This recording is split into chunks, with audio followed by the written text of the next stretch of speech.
Chapter 15. Splitter of Stone said something in that irritating Quam-jaw almost voice, and fluttered to his usual upside-down perch on a stunted stalactite. "Great," Luke announced. "We seem to be here."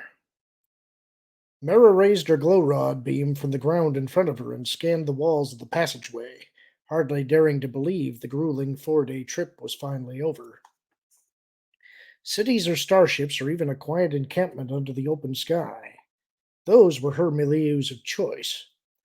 This business of grubbing around dark, dusty tunnels with grime and dripping water and dank air all around was emphatically not her cup of Elba. But she'd survived it, and she hadn't wanted to kill any of the Quam-jaw more than twice a day, and the astromech droid hadn't caused too many problems, and Skywalker had been unexpectedly congenial company. And now they were finally here.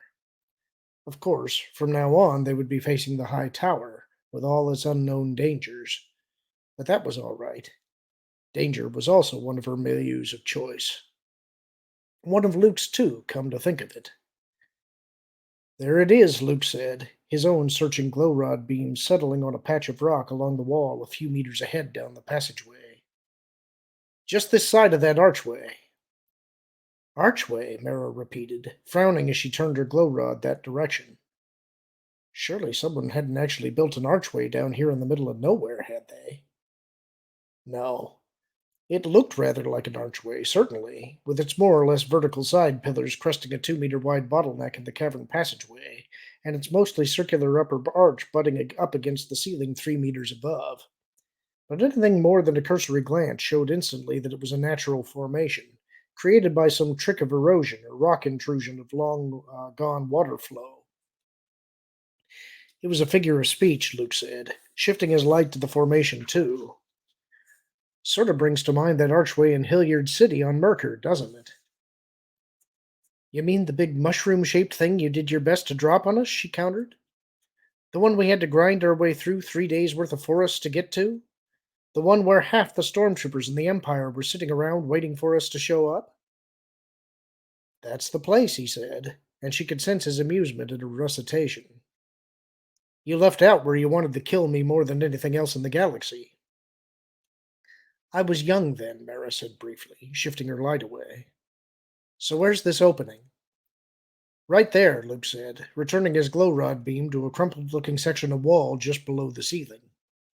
In the center of the light was a small open area that seemed to vanish into the darkness beyond. "I see it," Mara said. "There didn't seem to be any air coming from it. There must be some sort of blockage farther down the line." "Looks cozy." "Not for long," Luke said, handing her his glow rod and igniting his lightsaber. "Everyone stay back.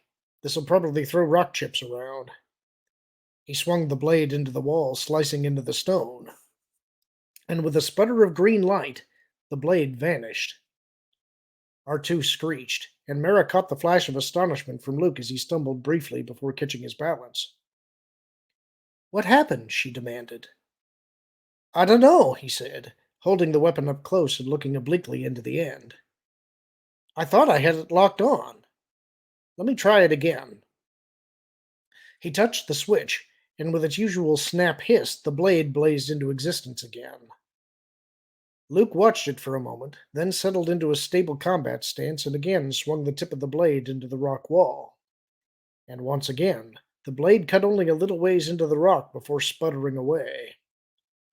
One of the Quam-jaw fluttered his wings and said something. "Yes," Luke said, and Mara could feel the sudden ugly suspicion in his mind as distant memories drifted up. "Yes, what?" she demanded. "There must be cortosis ore in this rock," he told her. He held his glow rod up to the rock face, the light dancing off tiny sparkles. Mara shook her head.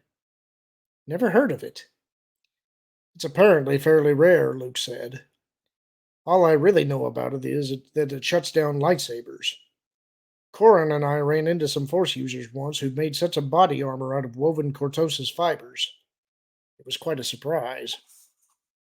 "I'll bet," Mara said, a memory of her own drifting up. So that's what the slab of rock was Palpatine had between the double walls of his private residence. Luke lifted an eyebrow. He had cortosis ore around his residence? And around some of his other offices and throne rooms, too, I think, Mira said. I never knew the proper name for the stuff. From what he told me, I gather that if your lightsaber has Demetrius circuits anywhere in this activation loop, hitting the rock starts a feedback crash running through the system that takes only a fraction of a second to shut the whole thing down. A little something extra to slow down any stray Jedi who might have come after him. The things you learn as Emperor's Hand, Luke murmured. Do you know if there's any way to cut it? Oh, sure. Hundreds of them, Mira assured him, slipping her pack onto the ground. Aside from the lightsaber thing, the stuff's basically useless. It's too weak and crumbly to build with. A good blaster carbine bolt will shatter it. Let me see. Ah. She pulled out one of the grenades Card had sent and shined her glow rod on the yield number. Yes, this ought to work if you want to try it. One of the Qualm Jaw put in another comment. Keeper of Promises thinks grenades would be a bad idea, Luke translated. He says we're not that far from the high tower itself, and that sound carries pretty far underground. He's probably right, Mara conceded, putting the grenade away and studying the rock where Luke had been cutting. On the other hand, you're only getting a few centimeters at a time this way. Extra noise or extra delay? Your pick. Luke ran a hand thoughtfully across the rock, and Mara could sense his concentration as he stretched out to the Force. Let's try it with the lightsabers for a while, he suggested slowly. At least a couple of hours. That should give us a better estimate of how long it's actually going to take. Fine, Mara said. We can always switch to the grenades if we decide it's going too slow. She played her glow rod over the rock. So along with caverns full of predators, we now have a wall that blocks lightsabers. How convenient for someone. It could be just coincidence, Luke said, but he didn't sound like he believed it. Well, there's nothing for it but to get started. He frowned suddenly. Unless you think this might damage the lightsabers. Mara shrugged. I can't see how it would, but I really don't know. Hopefully we'll be able to pick up any trouble before it gets too bad. True, Luke agreed, looking down at his astromech droid. R2? Full sensors, and keep an eye on the lightsabers. Let us know if they seem to be overheating or anything. The droid beeped acknowledgement and extended his little sensor unit. We probably should start this as a triangle, Mara suggested, crossing the passageway and wedging her glow rod into a crevice where it would illuminate the area beneath the Qualm Jaw's sneak hole. Carving down at an angle on opposite sides. That should keep our blades out of each other's way, and angled cuts are usually better at weakening the underlying rock. Sounds good. Luke looked up at the three Qualm Jaw grouped close together on the ceiling. Splitter of Stones? Why don't you head back to Eater of Fire Creepers? Tell him we're almost ready for the extra scouts he promised to send into the high tower with us. The Qualm Jaw said something. No, but we will be soon, Luke said. And you'd better take one of the others with you. Sitting on a lump of stone beneath the archway, Child of Winds flapped his wings and said something that sounded eager. No, not you, Luke told the young Quam Quay firmly. Keeper of Promises, you go with him. There was a brief comment from the Quam Jaw that sounded vaguely condescending, and then Splitter of Stones and Keeper of Promises dropped off their perches and flapped off back into the darkness towards the cave entrance.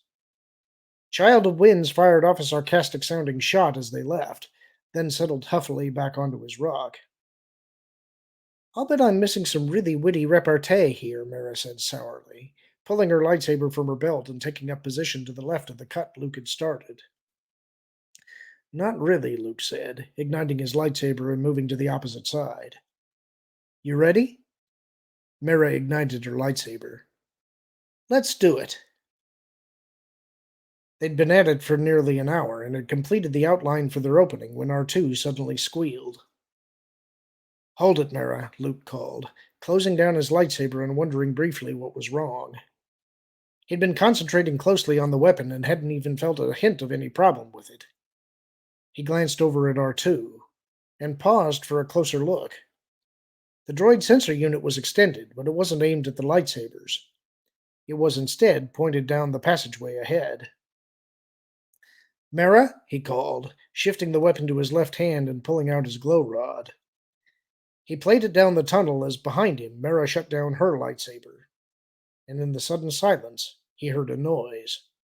A rustling sound, like thousands of distant throaty voices whispering wordlessly to each other. A mindless rumbling that was echoed in his mind as he stretched out towards it with the force. And it was getting closer. I don't like the sound of that, Mara murmured, stepping to his side. Me neither, Luke said, keying his glow rod to its brightest setting and sweeping it around again. Nothing was visible, but the way the tunnel twisted and bent in both directions, that didn't mean much. He ran through his Jedi sense enhancement techniques. Fire creepers, Builder with Vine said excitedly from the ceiling behind him. They are coming! What? Mara demanded. He said fire creepers are coming, Luke relayed. Uh-oh, Mara said. Their bargainer's name. Eater of fire creepers. Yes, Luke said, looking up at the Quam Jaw. His wings were fluttering with some kind of anticipation. I've been assuming a fire creeper was some sort of plant. Builder with vines. What are these things? They are small but dangerous creatures, the Quam Jaw said. They will eat and destroy all things in their path and can kill anything they find. He says small but dangerous, Luke told Mara, sweeping the glow rod down the tunnel again. In which case, that much noise implies there must be one blazing lot of them on the way, Mara concluded grimly, looking around. I get the very bad feeling we're about to meet a new species of roverines. Luke shivered. He'd seen holovids of those infamous insect predators on their annual march across the Deverian jungles.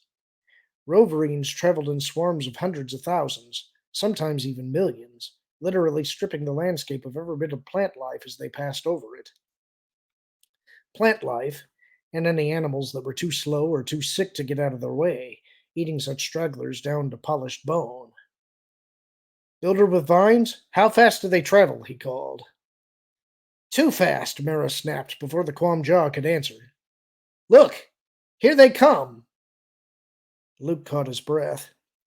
Ahead, just at the farthest spot the glow rod beam could reach, the front edge of a pulsating sheet of black had appeared, filling the entire floor and spilling perhaps a meter up the walls as well. Even as he watched, the edge flowed like some viscous liquid into a slight dip in the floor, reappearing as it flowed up again over the lip. And Mara was right. They were coming far too fast. I'd say we've got maybe a minute before they get here, Mara said. If you got any clever tricks up your sleeve, this is the time to trot them out. Luke bit at his lip, his mind racing. There was a way, he knew, to use the Force to create a low-level personal shield. But to maintain the shield long enough, especially against so many individual adversaries, would be practically impossible. Besides, it was doubtful he could also shield Mara that way, and she almost certainly didn't know the technique herself. Using the Force to move each individual fire creeper out of the way as they passed would be an equally impossible task, even with Mara working alongside of him. And if these insects were anything like Deverian roverines, it would only take one of them getting through and sinking a poisoned stinger to shake their control and alert the rest of the swarm to the presence of food. No, their only hope was to stay out of the fire creeper's way entirely, either somewhere farther down the tunnel, or else... The archway, Mara said suddenly. We'll need footrests about 2 meters up. Right, Luke said, igniting his lightsaber and stepping into the opening as he measured the distance with his eyes. Yes, it would just work, assuming they had enough time to make the necessary preparations. R2, close down all your openings, he called as he swung the tip of the brilliant green blade horizontally into the inner edge of the archway's side pillar, half a meter above his head. If the cortosis ore extended this far out from the passageway wall. Fortunately, it didn't. His lightsaber blade sliced cleanly inward a few centimeters into the rock without a hint of trouble. Child of Winds, get to that opening up there, he called as he got a force grip on the lightsaber and lifted it up to the rock over the cut he'd just made. Find a place to hang on and stay there. What about you, Jedi Skywalker? The young Quam Quay asked anxiously, the fluttering of his wings nearly drowned out by the hum of the two lightsabers. How will you protect yourselves? You'll see, Luke assured him. He brought the lightsaber blade down at a not quite vertical angle, slicing out a rough wedge of stone and leaving behind a shallow horizontal ledge in the inner edge of the archway. The rustling of the approaching fire creepers was growing steadily louder. Mara? I'm finished, Mara called over the noise, the blue-white glow reflected from behind him vanishing as she shut down her lightsaber. We've got maybe 20 seconds. Luke looked down the tunnel as he pulled his lightsaber back to his hand.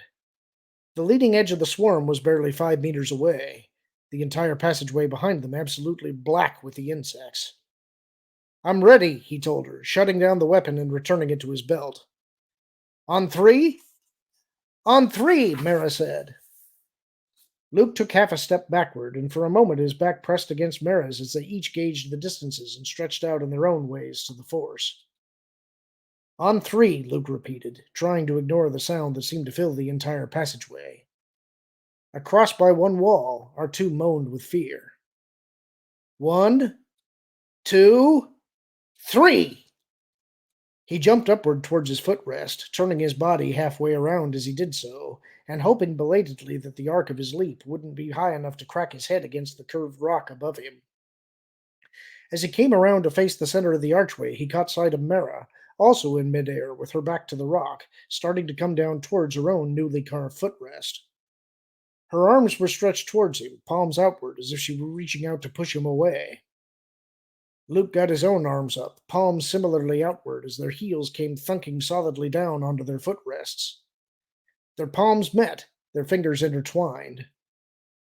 Mara took a deep breath, exhaling it in the rush just audible above the noise of the fire creepers now swarming through the passageway beneath their feet. I'll be Kesseled, she said. It worked. Luke nodded, taking a deep breath of his own. With their feet resting on the cutouts they'd made, their arms stretched rigidly out and their hands clasped to brace and support one another, they had in effect become a living archway within the stone one. And as long as they stayed that way, they would remain safe above the flow of insects. But if either of them fell... Cozy, isn't it? Mara commented, looking around. Very symbolic, too. The great and powerful Jedi Master forced to rely on someone else for his survival. I wish you'd drop that, Luke growled. I've already admitted I can't do everything. Which isn't quite the same as relying on other people, Mara said. But okay, consider it dropped. Looks like we're just high enough. Luke looked down. The river of fire creepers, as he'd already seen, sloshed a fair distance up the walls of the passageway as too many insects tried to travel through too small a space. Here at the archway, where the tunnel was still narrower, they roved even higher, with some of the insects passing barely centimeters beneath their footrests. You think they can eat through our boots? He asked.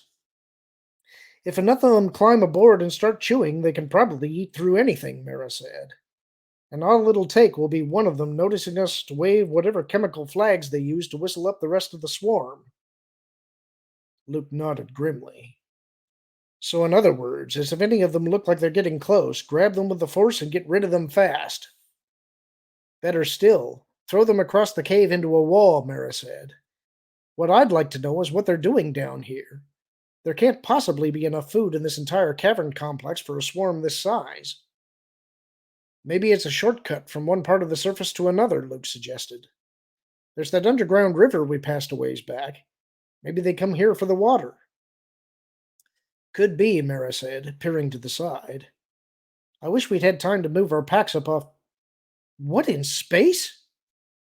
Luke followed her gaze, just in time to see Builder with Vines scoop down in a shallow dive over the scurrying fire creepers, and curve up again with what appeared to be some of the insects in his mouth. He's eating them, he said, not quite believing it. Of course he is, Mara said. Eater of fire creepers, remember? But then, Luke floundered, thoroughly confused now. Are they really not that dangerous? Of course they're dangerous, Mara snorted. You ever hear of the top shot of any clan who picked a name that made him sound calm and reasonable? This has to be the Quam-Jaw version of a kick the rancor. Kick the rancor? A slang term in Palpatine's court, Mara said. Any stupid stunt where the risks were way out of proportion to the gain. Luke worked moisture into a suddenly dry mouth as he watched Builder with Vines finish his snack and swoop down for another pass. Why in the name of the Force was he taking such a terrible risk? And it was a terrible risk. Luke could feel the danger involved, his Jedi senses tingling almost as strongly as if the threat had been aimed directly at him. Surely Builder with Vines couldn't be that hungry, could he? Offhand, I'd say he's showing off, Mara muttered, answering his silent question. For who? Us? Hardly, Mara nodded towards the wall behind Luke. For the kid. Luke craned his neck to look. Balanced precariously on a stone near the Quam-Jaw opening, Child of Winds was watching in utter fascination as Builder with Vines swooped over the mass of insects, his wings quivering with excitement or nervousness or envy. Uh-oh, Luke said. You don't think...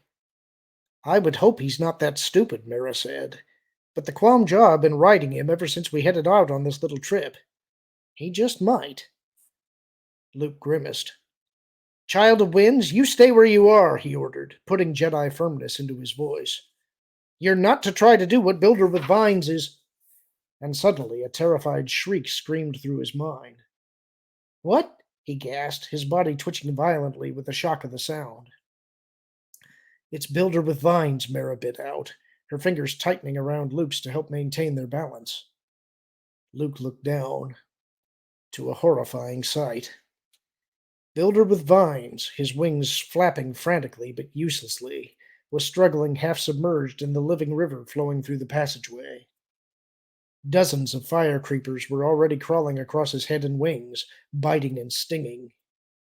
Even as Child of Wind's terrified cry joined Builder with Vines' scream in Luke's mind, 100 more of the insects crawled onto the Quam-Jaw, their weight forcing him still deeper beneath the flow. There was no time to waste. Stretching out with the Force, Luke hauled Builder with Vines up and out of the flow, holding him suspended in midair. He shifted his focus to the insects, grabbing them through the Force and throwing them off him. Don't bother, Mara said quietly. There's nothing you can do. Luke bit back the reflexive impulse to deny it. He was a Jedi. There had to be something he could do. But no, she was right. And as Builder with Vines' mental scream died into the silence of death, he let the body sink gently back into the mindless flow. Easy on the fingers, Mara said softly. With an effort, Luke turned his gaze back to her, focusing on their joined hands. His fingers were all but white where he was squeezing hers tightly in frustration. Sorry, he muttered, forcing himself to relax his grip. That's all right, she said. You know, you've got a pretty good grip there. I thought you Jedi usually concentrated more on the mental aspects of the Force than you did at keeping in shape. She was trying to deflect his attention, he knew, trying to turn his thoughts away from the horror he'd just witnessed. Sympathy from Mara was a new experience all by itself, but neither words nor sympathy had a puddle's chance of smoothing over the guilt and anger rising in his throat like a twisting sand devil. It's not all right, he snapped back at her. I knew it was dangerous. I could have stopped him. I should have stopped him. How? Mara countered.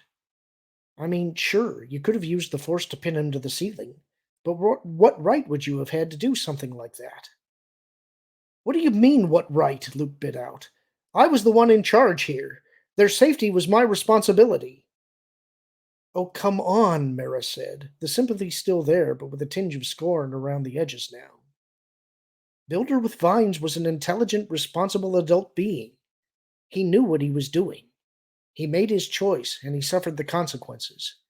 If you want to start feeling guilty about mistakes, start with the ones that were actually your fault. Such as? Luke growled. For a long moment, Mara gazed coolly at him, and Luke felt a sudden wave of misgiving ripple through his anger. Such as? Mara repeated. Well, let's see. such as not moving your Jedi Academy off Yavin when you first found out a really nasty dark side power was infesting the place, such as not slapping down a tipped turbolaser like Kip Duran the minute he started showing dark side tendencies of his own, such as not providing adequate protection for your sister's children against kidnapping, despite the fact that it had already been tried a couple of times, such as unilaterally declaring yourself a Jedi Master after less than 10 years on the job. How long a list do you want? Luke tried to glare at her, but there was no strength behind the glare, and with a grimace of embarrassment he dropped his gaze from her face. You're right, he sighed. You're absolutely right. I don't know, Mara. It's been. I don't know. Let me guess, she said, the sarcasm gone from her voice again. Life as a Jedi has been a lot foggier than you ever expected it to be. You've had trouble understanding what you're supposed to do or how you're supposed to behave. You've been gaining tremendous power in the Force, but more often than not, you've been paralyzed with fear that you're going to use it the wrong way. Am I getting warm? Luke stared at her. Yes, he said, not quite believing it. How had she known? That's it exactly. And yet, she continued, sometime in the past couple of months, things have suddenly become clearer. Not that you've had any great lightning bolt insights, but a lot of the hesitation has disappeared, and you found it easier to stay on what seems in hindsight to have been the right path. Right again, Luke said. Though there have also been one or two pretty impressive revelations, he added, thinking back. The vision on Tirfan that got me in touch with Card just in time to hear about you being trapped here, for one. He eyed her closely. You know what's been going on? Yes, it's been only slightly more visible than blindingly obvious, she said dryly. Certainly to me. Probably to Leia and Corran and some of your other Jedi students, too. Possibly to everyone else in the New Republic. Oh, thank you, Luke said, trying to match her tone and not entirely succeeding. That makes me feel so much better. Good. It was supposed to. Mara took a deep breath, and Luke could sense her reluctance. Look, you're the one in the middle of this. You're the one who has to make the final call on what's going on. But if you want my reading, it all started with that little jaunt you took out to Biss about 9 years ago, where you faced whatever it was you faced out there. Luke shivered. The reborn Emperor. Or whatever, Mara said, with an odd touch of impatience. Personally, I'm not convinced it was really him. But that's beside the point. The point was that you decided, stupidly and rather arrogantly, in my opinion, that the best way to stop him would be for you to pretend to join up and let him teach you some of his dark side techniques. But I didn't really go over to the dark side, Luke protested, trying to remember those dark days. I mean, I don't think I did. Mira shook her head. Debatable, but it almost doesn't matter. One way or the other, you still willingly dabbled in it, and from that point on, it colored everything you did. One of Master Yoda's pronouncements floated up from his memory. If once you start down the dark path, his old teacher had warned, forever will it dominate your destiny. It did, too, didn't it? He murmured, half to himself, as all the errors and mistakes, and yes, the arrogance of the past 9 years rose accusingly before his eyes. What was I thinking? You weren't thinking, Mara said, an odd mixture of impatience and compassion swirling together in her voice and emotions. You were reacting, trying to save everyone and do everything. And in the process, you came within a split blaster bolt of destroying yourself. So what changed? He asked.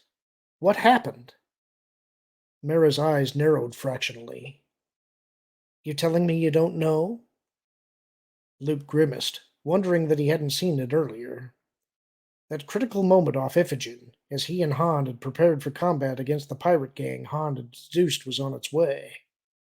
The moment when he'd seen the vision of Emperor Palpatine and Exar Kun laughing at him. No, I know, he conceded. I made a decision to stop using the power of the Force so much. And suddenly, through that mixture of compassion and impatience came a wave of something completely unexpected. An overpowering flood of relief. You got it, Mara said quietly. Finally. Luke shook his head. But why? He demanded. The power's obviously there, available for a Jedi to use. Is it just because I touched the dark side that using it is so bad for me? That's probably part of it, Mara said. But even if you'd never done that, you'd still have been run into trouble. You ever been in a whole plate shaping plant? Uh, no, Luke said, blinking at the sudden change of topic. How about an ore crushing facility? She suggested. Lando's had a couple of them at one time or another. You must have visited at least one of them. I've seen the one on Varn, yes, Luke said, the mention of Lando's name throwing a sudden damper on the cautiously growing feeling of excitement at these new revelations. Mira's relationship with Lando. Fine, Mira said, either missing the change in Luke's emotions or else ignoring it. Sometimes small songbirds set up their nests in the upper supports of those buildings. Did you hear any of them singing when you were there? Luke smiled tightly. Again, it was so obvious. Of course not, he said. It was way too noisy in there to hear anything that quiet. Mara smiled back. Pretty obvious, isn't it, once you see it? The Force isn't just about power, like most non-Jedi think. It's also about guidance. Everything from those impressive future visions to the more subtle real-time warnings I sometimes think of as a danger sense. Trouble is, the more you tap into it for raw power, the less you're able to hear its guidance over the noise of your own activity. Yes, Luke murmured, so many puzzles suddenly coming clear. He had often wondered how it was he could rebuild Darth Vader's personal fortress while Master Yoda had become winded doing something as relatively simple as lifting an X-Wing from the Dagobah swamp. Clearly, Yoda had understood the choices far better than his upstart pupil. And even in the short time since Luke had decided to try that same choice, he'd already seen glimpses of why Yoda had chosen that path. Subtle bits of guidance, sometimes occurring as little more than vague and almost subconscious feelings, had been showing up more and more, protecting him from a quick capture back at the Kavrilhu Pirates asteroid base, or quietly prompting him to accept Child of Wind's assistance, which had led directly to this cavern and the pride-motivated aid at the Quam Jaw.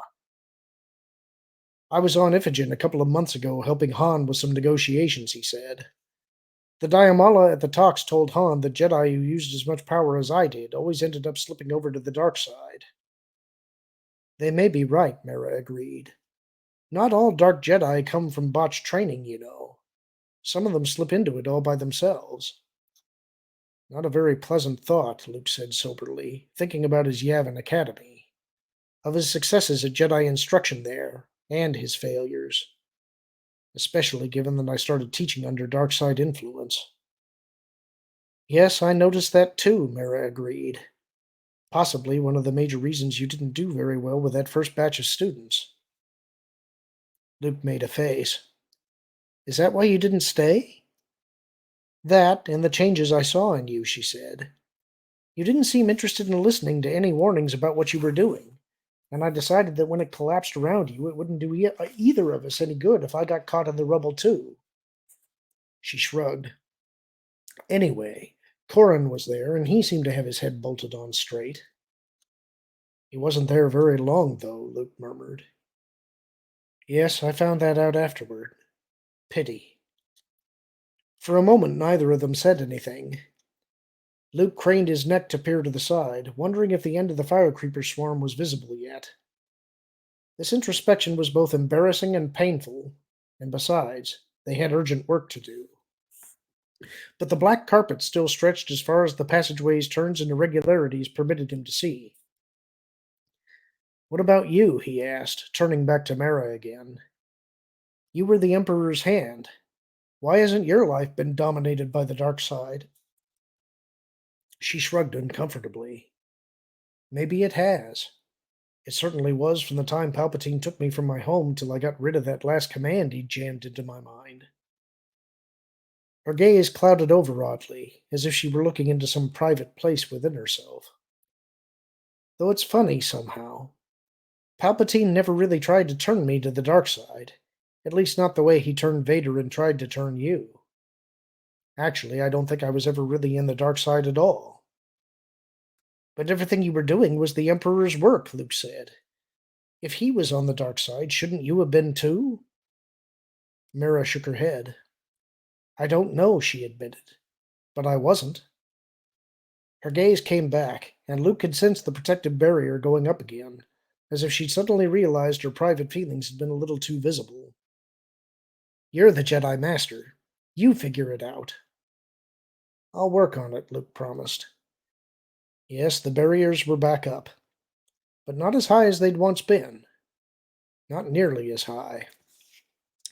In the meantime, she said, do those sustained control techniques you taught me work on arm muscles as well as lightsabers?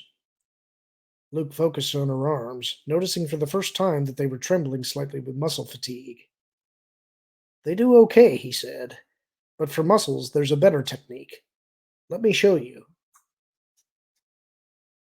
It was another hour before the swarm of fire creepers finally finished its migration beneath them and disappeared down the cavern passageway. In their wake, they left R2 and everything metal or otherwise indigestible from their packs, though the packs themselves had vanished. And of course, Builder with Vine's remains. Mara glanced over at the scattered bones, then firmly turned her eyes away. Yes, it was the Quamjaw's own fault that he'd gotten himself killed. And yes, on one level, it was merely the balance of nature at work. And yes, she'd tried her best to keep Luke from taking any of the blame on himself. But none of that meant she had to like what had happened, or wanted to look at the results. Good thing the food bars were in metal boxes, she commented, massaging her fingers as she prodded what was left of their equipment with the tip of her boot. The water bottles didn't hold up nearly as well, though. There's plenty of water down here, Luke reminded her. He was standing near their cut, looking up at Child of Winds.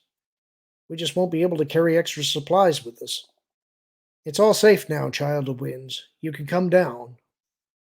The young Quam Quay didn't budge, that almost voice going again. I understand, Luke said gently. But you have to come down. You're in the way up there, and we don't want to hit you with our lightsabers.